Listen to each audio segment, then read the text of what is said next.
Another week, another Sundays with Serby. This week, New York Post columnist Steve Serby chatted with New York Giants linebacker Jaylon Smith for his weekly Q&A. And now, Steve, he gets to chat with me.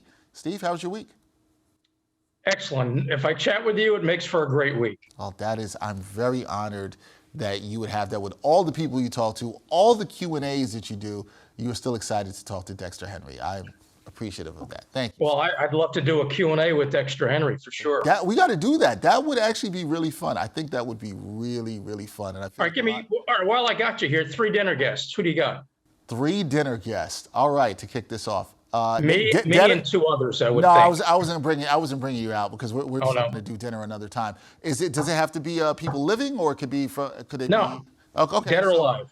I will go with Jackie Robinson, Martin Luther King, and I'm also going to go with Serena Williams. All right, nice. That's my 3 dinner guests. Very good. Guests I've gotten a lot of those guests over the years.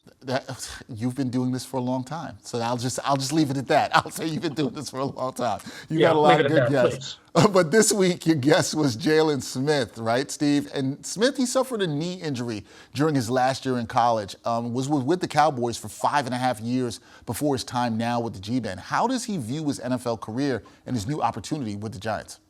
Well, you talk about a guy that's beaten the odds. I mean, he was a Butkus Award winner at Notre Dame, and even in high school prior to that, he would have been a top 5, maybe even a top 3 draft pick. But then came that Fiesta Bowl major knee injury. Jerry Jones decided to take a chance on him, drafted him in the 2nd round. Most people thought his career was over. Jaylon Smith never did. Obviously, Jerry Jones never did. It was a redshirt rookie season for Jaylon Smith. But then a couple of years later, he makes the Pro Bowl. And, which is an amazing, amazing feat for a guy that couldn't lift his feet for an entire year.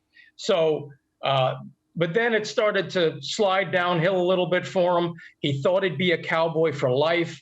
He signed a $64 million extension. And then the Cowboys draft Micah Parsons, and Dan Quinn, the defensive coordinator, didn't see Jaylon Smith as a fit for his defense. And here we are now. Jaylon Smith is a Giant. He is a Giant and making the most of experience with the G-Men. Now, considering all that you talked about there, Steve, his experience, being able to bounce back, what does he feel that he brings to this Giant squad in 2022? Well, he still has a high vision of himself, a high opinion of himself. He considers himself elite, seasoned, and dominant. Now, he hasn't been that since 2019, but he believes that he's the kind of guy you want in your foxhole, and he believes he can be a walking image of both sides of life for his younger Giant teammates. And he's so grateful for the opportunity. This is the game that he loves. He never thought his career was over. He refused to believe it was over. He never flinched. He became buddies with Daniel Jones towards the end of last year when the Giants signed him in the last 4 games of the year. They bonded in the sauna together. He believes in Daniel Jones. He likes the fact that Joe Shane, the GM, is from the Hoosier State. He's a Hoosier. And Wink Martindale, everybody loves playing for Wink. So this is an easy guy to root for. A guy who went back to Notre Dame to fulfill a promise to his mother to get his degree. A guy who in high school worked at Burger King, put a smile on people's faces from all walks of life, loved doing that, flipped burgers, made shakes, and for $7.50 an hour, I might add. And now he says his message to Giants fans is the same message that Dexter Henry gives SNY, count on me.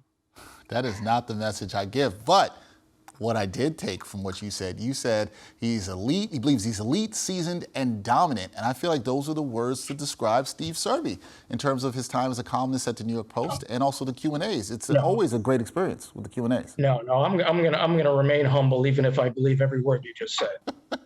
Well, I know you do, and I know you are also very humble. This is why you do such great Q&As each week. That is the great Steve Serby of the New York Post, columnist.